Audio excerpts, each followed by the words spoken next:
আমি দেশি মাছ দিয়ে, এখানে দেশি চিংড়ি আছে, কয়েকটা ট্যাংরা আছে, ছোট ছোট কচি মাছ আছে, আর 2টা নিয়েছি আমি কই মাছ।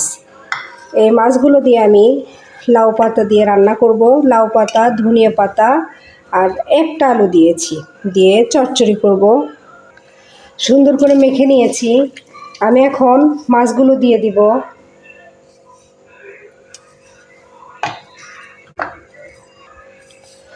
মাছগুলো দিয়ে আমি মেখে নিয়েছি। এই তরকারিটা খেতে কিন্তু দুর্দান্ত লাগে। দেখুন মাখতে মাখতে এখন পরিমাণ মতো পানি দিয়ে দেব। এখন আমি চুলাতে বসিয়ে দিলাম।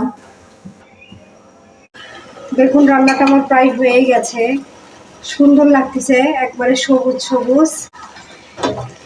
আপনারা চাইলে এভাবে রান্না করে খেয়ে দেখতে পারেন, খুব ভালো লাগে।